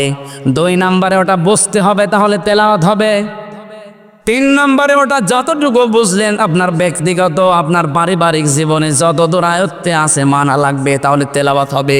আর 4 নাম্বারটা শোনায় সোহাগা হবে, পরিপূর্ণ হবে তখন যখন আপনি মানুষকে মানানোর ব্যবস্থা করে দেবেন। আমরা তো এইটা চাচ্ছি যে আমি নিজে মানবো না, আমার দেশের মানুষের জন্য কোরআন মেনে একটা মিনি জান্নাতে থাকতে পারে। এক কথা বলেন না কা? আমরা এটা চাইলাম। এর বাইরে যদি কেউ কিছু চান তার পক্ষে আমার কথা নেই। আমরা চাই আমি কোরআন শুদ্ধ করে পড়বো, বসবো, মানবো এবং মানুষ যেন মানে ওই পরিবেশ তৈরি করে দেব। এই কোরআনের পরিবেশ যদি তৈরি হয়, হালালকে হালাল জানা মানা সহজ হবে, হারামকে হারাম জানা ছেড়ে দেওয়া সহজ হবে। হাদিসের শেষ কথা ছিল কি? আদখালাহুল্লাহুল জান্নাহ, আল্লাহ যেন তাকে জান্নাতে দিয়েছে না দেবে? না না, দেবে না। আদখালা মাঝি সিগা, এটা পাস্ট, অতীতের শব্দ। নবীজি বলতে চেয়েছেন সত্যিই যদি কোরআন বিজয়ী হয়ে যায় আর হালালকে হালাল জেনে যদি আঁকড়িয়ে ধরতে পারো, হারামকে হারাম জেনে যদি ছেড়ে দিতে পারো, আমি নবী গ্যারান্টি দিলাম সমাজটা, দেশটা এমন হবে যেন মনে হয় জান্নাতে আসো। তে আমরা সেটা চাই না। এটা চাইতে গেলে আপনার কাছে রাজনীতি মনে হয়, আপনার কাছে ধর্ম ব্যবসা মনে হয়। আমার যদি ধর্ম ব্যবসা হয় তা আপনারটা কি? আপনি তো বাটপার। বলেন, আল্লাহ বলছেন অবশ্যই একটা দল থাকতেই হবে যারা এই কল্যাণের দিকে ডাকবে। এটা আসল কল্যাণ। এই কল্যাণটা আমরা আজও এই দেশে পাইনি, পেয়েছি। তো এই কল্যাণটাকে ফেরেশতারা করে দিয়ে যাবে, আমাদের কিছু করা লাগবে না। এই কল্যাণ যদি আসে, এই দলের আরো কয়েকটা কাজ আমার আল্লাহ দিয়েছে। ইয়ামুরুনা বিল মারুফি ওয়া ইয়ানহাউনা আনিল মুনকার। রব্বুল আলামিন বলেন তারা ভালো কাজে আদেশ দেবে। শব্দের দিকে খেয়াল করেন। বাংলাদেশে ভালো কাজের আদেশ আছে না অনুরোধ আছে? হ্যাঁ, অনুরোধ। এদেশে ভালো কাজের আদেশ নেই, অনুরোধ আছে। কারণ আদেশ দিতে হলে চেয়ারে থাকা লাগে। আপনি কোন চেয়ারে আছে বলেন? আপনি যে আদেশ দেবেন আপনার পেছনে কোনো ব্যাকআপ আছে? কিছুদিন আগে আমি যে জেলখানায় গেলাম 3 বছর আগে 20 সালে, ওই সময় আমার গ্রামে একজন জেনা করেছিল। নারী পুরুষ 2 জনে বিবাহিত, ধরা পড়ে গেছে, সাক্ষী প্রমাণও আছে। আমার কাছে গ্রামের লোকজন বসে, হুজুর ফতোয়া দেন, কি করব? ফতোয়া দিলাম যে কোরআনে বর্ণিত বিবাহিত হয়ে গেলে তাদের পাথর মেরে মেরে ফেলা লাগবে, সঙ্গে স্যার বলে যারে। আর যদি অবিবাহিত হয় তাহলে 80টা বেত মারা লাগবে। এটা আমি বানালাম। বলেন বলেন, সূরা নূরের ভেতরে আছে। এখন এই বিধান পর্যন্ত শেষ। এটা যদি গ্রামবাসীকে নিয়ে আমি কার্যকর করতাম যে এটা শুরু করেন, আমার মনে হয় ওই মহিলাকে সঙ্গে স্যার করার আগে আমারে করত। যে এদিকে আসেন, আপনাকে সঙ্গে সার করি, পুলিশ তার পরের দিনে আমারে ধরে জেলে দেওয়া না পুরো সঙ্গে সার করে দিত। আমারে বলতো, হুজুর এই দেশে আপনি ফতোয়া দেবেন দেন, কিন্তু কার্যকর করলেন কেন? এদেশে কি কোরআনের বিধান আছে আপনি কার্যকর করতে গেলেন?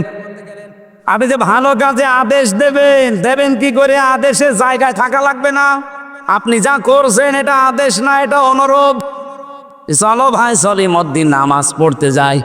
আল্লাহর বিধান কিরকম তেলানো জিনিস নাকি? আল্লাহর বিধান হচ্ছে ডু ইট, এটা কর। আল্লাহ মালিক, আপনি গোলাম। মালিকের সামনে গোলাম কি করে থাকে আপনি দেখেন না? এই জন্য বাস্তবতা, আমরা এই দেশে আজ যারা বলি যে আমরা নবীওয়ালা কাজ করছে, আপনি মাইন্ডে নেবেন না। আপনি নবীওয়ালা কাজ করছেন না। নবীওয়ালা কাজ করেছিলেন নবী হওয়ার পরে। উনি নবী হয়েছিলেন কয় বছর বয়সে? বলেন বলেন। উনি এর আগে যে 1 থেকে 40 বছরে কি ভালো কাজ করেননি? বলেন না কেন? এলকল ফজল গঠন করার মাধ্যমে 17 থেকে 40 এই 23 বছরও তিনি ভালো ভালো কাজই করেছিলেন, কিন্তু অনুরোধের সাথে। ও চাচা, ও বাবা, ও দেশের যুবকেরা আসেন, এই লোকের ঘর নেই, ঘরটা বানিয়ে দেই। এর ছেলে মেয়ে বিয়ে হয় না, একটু বিয়ে দিয়ে দেই। এর বাড়িতে খাবার নেই, খাবারটা দেই। অনুরোধ করতেন। এই নবী যখন 40 বয়সে নবী হয়ে গেলেন, তখন হাতে নিয়ে আসলেন এই কোরআন। ইনি এখন আর বলেননি, ও বাবা চলে মসজিদে চলো নামাজ পড়তে যাই। কি বলেছিলেন? আদেশ দিয়েছিলেন যে নামাজ পড়তে যদি মদিনাতে উনি রাষ্ট্র ক্ষমতা পাওয়ার পরে বললেন যারা নামাজ আজান শোনার পরে আসবে না, আমার তো মনে হয় তাদের বাড়ি ঘর আমি জ্বালিয়ে দেই। আর 2 নাম্বার, ওরা যদি নামাজ পড়তে না আসে ওদেরকে বেত্রাঘাত করো। ওই মক্কার মানুষগুলো চিন্তা করছিল কি সেই মোহাম্মদ যে এতদিন আমাদেরকে বলতো বাবা চাচা খালু আসো এই করি, আর এখন যে আদেশ দিচ্ছে, কারণ এখনো মোহাম্মদ আদেশের জায়গায় আছে। বলেন বলেন। এই দেশে তো দল একটা থাকতেই হবে, যেই দল সৎ কাজের আদেশ করবে। এখন সৎ কাজ কি? এই যে এখানে শব্দটা কি ছিল বলেন তো? কই? এই যে মারুফ, মারুফের আগে আলিফ লাম আছে, এর আগে বা আছে। যারা আরবি গ্রামার বোঝার শব্দ ভাঙতে পারে আপনি জিজ্ঞাসা করেন, এই শব্দটার সাথে আমরা সেই জন্ম থেকে পরিচিত। এই শব্দটা উরফন থেকে এসেছে। আরাফা ইয়ারিফু উরফন, এর বাংলা অর্থ হচ্ছে পরিচিত হওয়া। ভালো কাজের দিকে তারা আহ্বান করবে, নির্দেশ দেবে, অর্ডার দেবে। এই ভালো কাজ আপনি জানবেন কি করে? এটা জেনেছি আমরা সেই জন্মগতভাবে।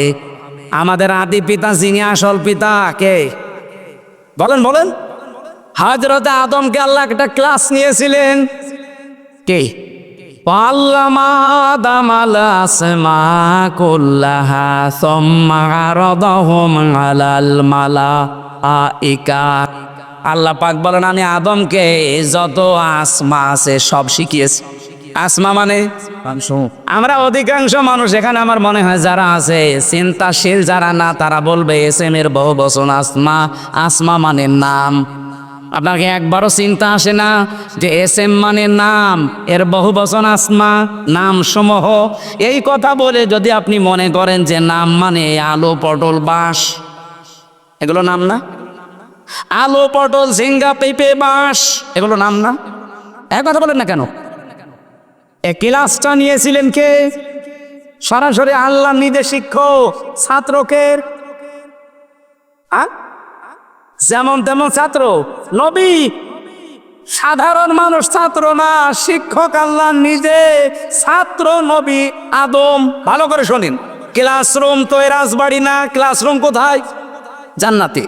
জান্নাতে অত বড় গুরুত্বপূর্ণ একটা ক্লাস যে দুনিয়ার কোন জেলায় ক্লাস হচ্ছে না, ক্লাস হচ্ছে পুরা রাখে জান্নাতে। এত বড় ক্লাসরুম, এত দামি ক্লাসরুম দুনিয়ায় কোনো ভার্সিটিতে পাবেন? আপনি দেখবেন যে বিশ্ববিদ্যালয় যত উন্নত, তার ক্লাসরুম গবেষণাগার তত উন্নত। আমি বাইরের দেশগুলোতে যখনই গেছি, আমি আগে বিশ্ববিদ্যালয়ে যাই। যে বিশ্ববিদ্যালয়ে গিয়েছি যে মালয়েশিয়া, সিঙ্গাপুর, থাইল্যান্ড, এমনকি সৌদি আরবে, বাহরাইনে, আমি আগে যে ভার্সিটি দেখি যে এদের মান কি, 1000 বিশ্ববিদ্যালয়ের তালিকার ভেতরে বাংলাদেশের একটা বিশ্ববিদ্যালয় নেই। আপনি বলেন 1000-এর ভেতরে বাংলাদেশের একটা ভার্সিটিও নেই। তাহলে কি তাদের লেখাপড়ার ওজন আর তাদের গবেষণার স্তর কোন জায়গায়? তারা গবেষণা করে অ্যাটম বোম বানায় আর আমরা গবেষণা করে ঝগড়া বাঁধাই। এই যে পানি খাওয়া লাগবে একটা গ্লাসে, কোনোদিন চিন্তা ভাবনা করে একটা গ্লাস বানাতে পেরেছে? আপনি কি বানান? আপনি জিকির বানান, তো জিকির কোরআন হাদিসে নেই। হো এই জিকির আপনি বানিয়েছেন।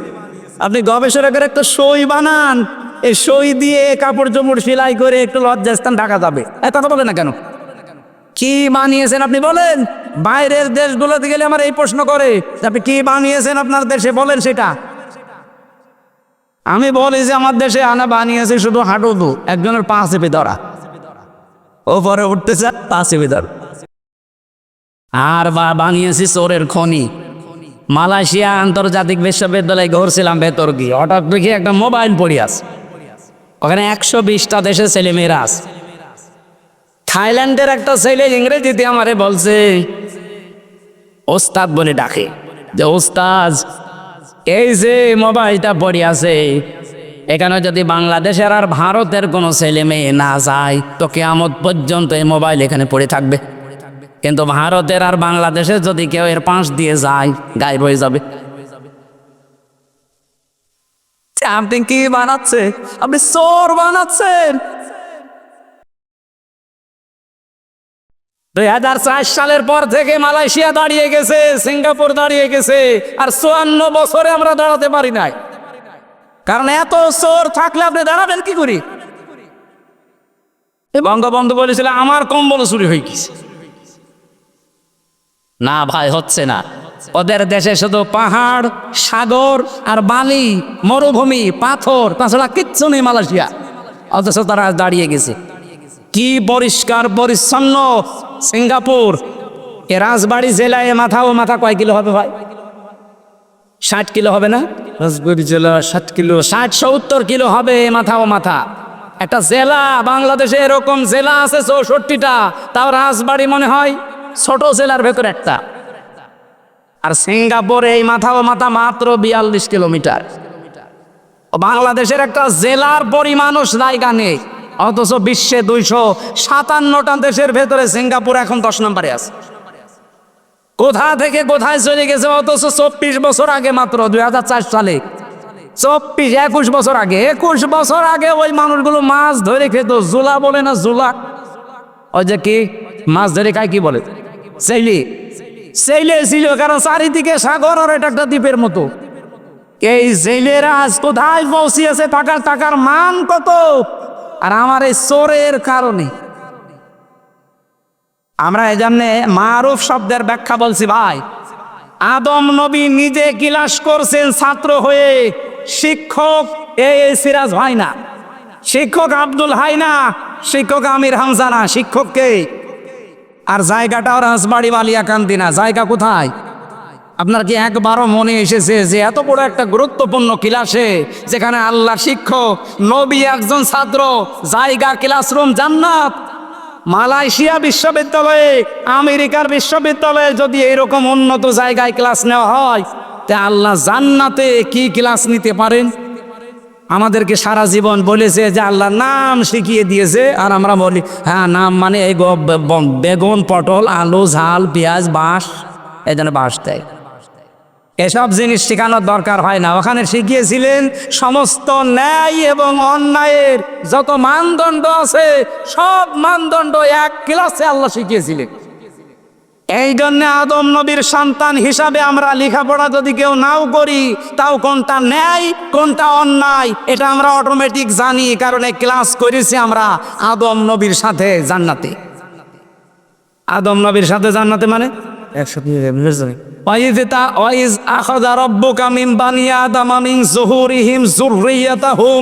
স্মরণ করো ওই সময়ের কথা যখন আদম নবীর পৃষ্ঠদেশ থেকে তার সন্তানদেরকে আল্লাহ বের করেছিলেন। সে সন্তানদের ভেতরে আমরা নেই। আরো জোরে বলেন। বাবা হিসাবে উনি ক্লাস করেছিলেন, সন্তান আমরা সবাই তার পিঠের ভেতরে ছিলাম। এই যে জুহুরিহিম, তার পিঠের ভেতরে আমরা ছিলাম। ওই জন্য ওই ক্লাসে যত ভালো ভালো কাজ, যত মন্দ কাজ সবাই এক ক্লাসে আল্লাহ আমাদেরকে শিখিয়ে দিয়েছেন। এই জন্য দেখবেন দুনিয়ায় আসার পরে কেউ যদি লেখাপড়া নাও করে, জ্ঞান অর্জন নাও করে, তাও কিন্তু জানে যে এটা ভালো, এটা মন্দ, এটা তাকে জানিয়েছে কে? ও কোন দিন জেনেছে? ওই ক্লাসে। কোন দিন বলেন বলেন? ওই জান্নাতের ওই ক্লাসে আপনারা জেনে এসেছি, আল্লাহ সেই কথাটাই বলছেন। আরো তারা ভালো কাজে আদেশ দেবে। আর ভালো কাজে কতগুলো ভালো কাজের ভেতরে 1 নাম্বার ভালো কাজটা আমি কিন্তু বলেছি, না বলি নাই? সুতরাং এই ভালো ভালো কাজ আপনাকে একটা একটা করে কোরআন থেকে বের করে আদেশ দেওয়া লাগবে। কোরআনে কারিমে আল্লাহ সূরা হজ ভালো কাজের তালিকা দিচ্ছেন। আল্লাযীন ইম্মাক্কান্নাহুম ফিল আরদি আকামুস সালাতা ওয়া আতাবুজ যাকাত। আমি যদি ইমানদারকে রাষ্ট্রীয় ক্ষমতা দেই, তারা প্রথমেই নামাজের বিল আনবে, 2 নম্বরে যাকাত ভিত্তিক অর্থনীতি কায়েম করবে। এই ভালো কাজগুলো সমাজে জারি নেই, আর আমরা আন্দাজে বগল বাজাচ্ছি আমি বিশাল ভালো কাজে আছি। কি কাজে আছেন আপনি? আজ 54 বছর হয়ে গেল এদেশে নামাজ কায়েম হয়নি, যাকাত ভিত্তিক অর্থনীতি আমরা দেখতে পাইনি, অথচ সুদ ভিত্তিক অর্থনীতি দেখেছি এবং চলছেও। এই কথা বলেন না কেন? সুদের সর্বনিম্ন গুনাহ হচ্ছে মায়ের সাথে জিনা করা, আর বড় গুনাহ হচ্ছে আল্লাহ এবং রসুলের সাথে যুদ্ধ করা। এত বড় কঠিন কাজ এই দেশে চলছে, আর আমরা বলছি দুনিয়ার কোনো ঝামেলায় আমি নেই, আমি আছি লা ইলাহা ইল্লাল্লাহ, কাউকে কিছু বলবো না। আপনারা জিকির নেওয়ার জন্য আল্লাহ বসে আছে না? ভালো কাজ যেগুলো জেনে এসেছেন ওই ক্লাস থেকে, ওই ক্লাসের ভালো কাজ আপনিও জানেন, আমিও জানি। আপনি প্রকাশ করছেন না, আমি প্রকাশ করে দিচ্ছি। মা বাবার সাথে ভালো আচরণ করাই ভালো কাজ না? এক কথা বলেন না কা? দুঃখী মানুষের পাশে যাওয়া ভালো কাজ না? সবচাইতে ভালো কাজ পৃথিবীতে 7টা, এদিকে তাকান। এই পৃথিবীতে সবচাইতে বড় ভালো ভালো কাজ আমার আল্লাহ কোরআনে দিয়েছেন 7টা। নাকি শেষ করে দেব? না, এটা সূরা বালাদের ভেতরে পাবেন।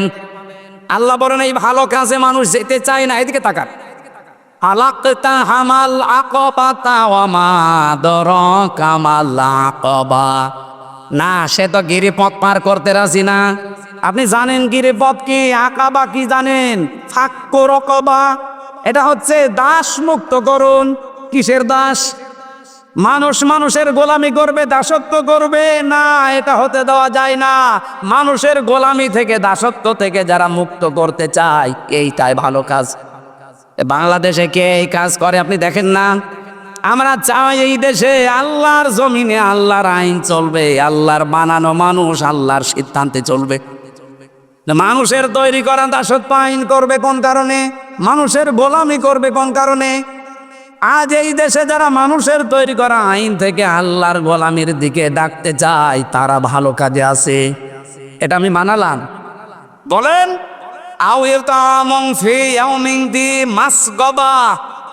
যারা দুর্ভিক্ষের সময় অসহায় মানুষের সামনে যে খাবারের ব্যবস্থা করে, আপনি নিজে নিরপেক্ষ দৃষ্টি দিয়ে বলেন বাংলাদেশে 54 বছরে এই কাজগুলোতে কারা আঞ্জাম দিয়েছে? মানুষের যে সমস্ত দুঃখ দুর্দশা, কোন সময় আইলা, সিডর, নার্গিস, কত রকমের বিভিন্ন প্রাকৃতিক দুর্যোগ আসে। এই দুর্যোগের সময় সবার আগে মানবতার সামনে এগিয়ে যায় কারা? আপনি নিজের থেকে বলেন। এতিমাংদা মাকরবা, যারা নিকট আত্মীয় এতিম, এদের সামনে দাঁড়ায়, এদের পাশে যে দাঁড়ায়। কত মানুষ আমরা এখানে হাজি বসে আছি, নামাজি বসে আছি, নিজের আপন বোন গরিব এজন্য পরিচয় দেয় না। আর রাজবাড়িতে ওই ধর্মীয় বোন পাতিয়েছে, ধর্ম বোন, সেখানে মাসে 3 বার করে যায়।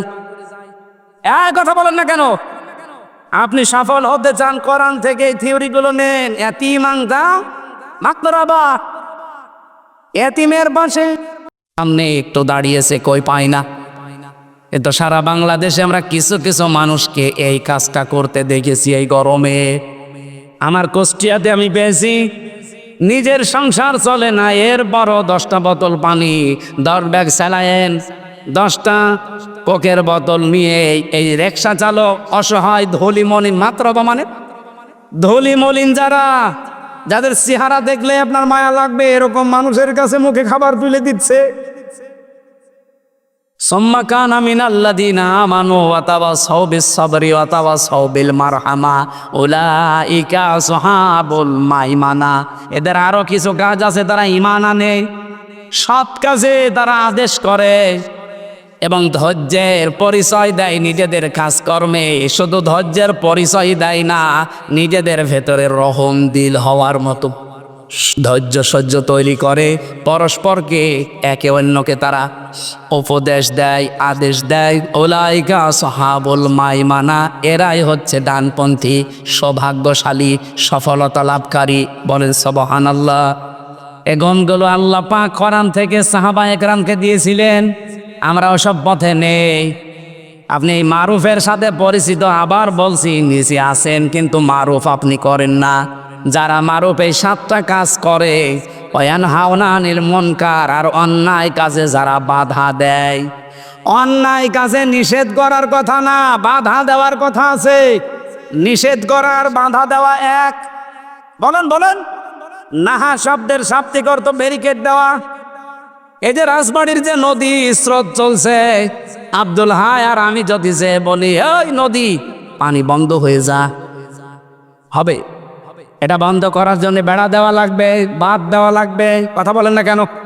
ওকে বাধার প্রাচীর তৈরি করা লাগবে। আল্লাহ বলেন অন্যায়গুলো দেখলে দল মত দেখা দেখি যাবে না, অন্যায় দেখলে বাধার প্রাচীর তৈরি করা লাগবে। আর এইটাই তো আমরা তৈরি করতে চাই। আর আপনি এটা তৈরি করতে গেলে বলেন না এ কাজ অমুক দলের মানে ওই দলই তো আসল দল। ওয়ানহাউনা আনিল মুনকার, যারা করে অন্যায় কাজ দেখলে সীসা গলা প্রাচীরের মতো যারা বাধা দেয়।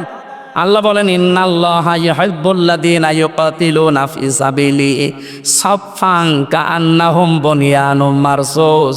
অবশ্যই আমি আল্লাহ ভালোবাসি যারা সীসা গলা প্রাচীরের মতো ঐক্যবদ্ধ হয়ে আল্লাহর দ্বীন সশস্ত্রভাবে কায়েম করার জন্য ঐক্যবদ্ধ থাকে। দেখেন না পাকিস্তান শুধু বুনিয়ানুম মারসুস নাম দিয়ে অপারেশন চালিয়েছে। এই মালায়নের বাচ্চা যারা আছে মদ খাওয়া জাতি, তারা ভয়ে সব পালিয়েছে। পরা শুধু নামটা কোরআন থেকে নিয়েছিল, বুনিয়ানুম মারসুস, সীসা গলা প্রাচীর। আজ বাংলাদেশে আমার মনে হয় 18 কোটি মানুষ এখন সব ভুলে সীসা গলা প্রাচীরের মতো হওয়া লাগবে। এই কথা বলেন না কেন? অন্যায় যেখানে প্রতিবাদ সেখানে এমনকি বাধার প্রাচীর তৈরি করা লাগবে। 2-5টা করে দেখেন, কেউ এই দেশে আর অন্যায় করতে সাহস দেখাবে না, কারণ মায়ের আগে ভূত পলায়। উলাইকা হুমুল মুফলিহুন, আল্লাহ বলেন এরাই সফল কাম, এরাই। এগুলো বলার পর আল্লাহ শেষ করে দিতে পারতে। ওয়ালা তাকুনু কাল্লাযীনা তাফাররাকু, তোমরা তাদের মতো হয়ো না। আখতালাফু মিন বাদি মা জাহুমুল বাজ্জিনাত, যারা ইখতিলাফ করে, মতবিরোধ করে, দল বিদলে বিভক্ত হয়ে থাকে শুধু আল্লাহর বিধান আসার পরেও। উলাইকা লাহুম আযাবুন আযীম, তাদের জন্য যন্ত্রণাদায়ক শাস্তি আল্লাহ রেডি করে রেখেছে। বলেন নাউযুবিল্লাহ। এজন্য আমাদের সময় এখন এসে গেছে ভাই, তো বেশি দিন থাকার জায়গা না। 2 দিন পরে হোক 2 দিন আগে হোক আপনাকে যাওয়াই লাগবে। হাতে পায়ে ধরে বলছি কিয়ামতের দিন আপনি আমাকে দায়ী করতে পারবেন না। আমি মারুফ এবং মুনকারের ব্যাখ্যা যেগুলো জেনেছি তাফসির থেকে ওইগুলোই বলেছি উদাহরণ দিয়ে দিয়ে। এখন আপনার বিবেকের ওপরে ছেড়ে দিলাম। এই দলটা বাংলাদেশে আছে, মাস্ট বি আছে, যারা কল্যাণের দিকে মানুষকে ডাকে। কল্যাণ মানে আল্লাহর দিন কায়েম করা, এটাই আসল কল্যাণ। এবং যারা ভালো ভালো কাজে মানুষদেরকে আদেশ দেয়, আর যারা অন্যায় কাজ দেখলে প্রতিবাদ করে, নিষেধ করে। আমি আবার বলছি ভাই, ভালো কাজে আদেশ দেওয়ার জন্যে চেয়ার লাগবে, ক্ষমতা লাগবে, তাছাড়া জীবনও পারবেন না। পারবেন অনুরোধ করতে, আল্লাহর কোনো আদেশ কি অনুরোধ? বলেন। আশা করছি আপনি বুঝতে পেরেছেন। এখন আর দল বিদলে বিভক্ত না হয়ে সময় যখন একটা আল্লাহ তৈরি করে দিয়েছে, এবার যদি হাতছাড়া করে ফেলেন 100 বছরে সময় আল্লাহ আর দেবে না। মা বোন যারা এসেছেন আপনাদেরকে খাদিজাতুল কুবরার জীবনী অনুসরণ করার আহ্বান জানাচ্ছি। এদের আয়ত অনেক বেশি হয়ে গেছে, আমি আজকে আর বলছি না। এরপরে একটা মাহফিল আছে পাংশায়, আল্লাহুম্মা আমিন। লা ইলাহা ইল্লা আনতা সুবহানাকা ইন্নী কুনতু মিনাজ জালিমিন রাব্বির হামহুমা কামা রাব্বায়ানি সাগীরা। আয় আল্লাহ তাআলা, পেতলিয়া বাজারের দিকে তাকাও, এ মাদ্রাসা ময়দানের দিকে তাকাও। হাজার হাজার মানুষ আমরা কোরআনের কিছু আসল কথা শুনেছি, যেভাবে তুমি যেই ফোর্সে দিয়েছো ওই ফোর্সে বলার চেষ্টা করেছি, এগুলো আমাদের জীবনে মেনে চলার তৌফিক দাও। কোরআন যদি কাউকে হেদায়েত দিতেন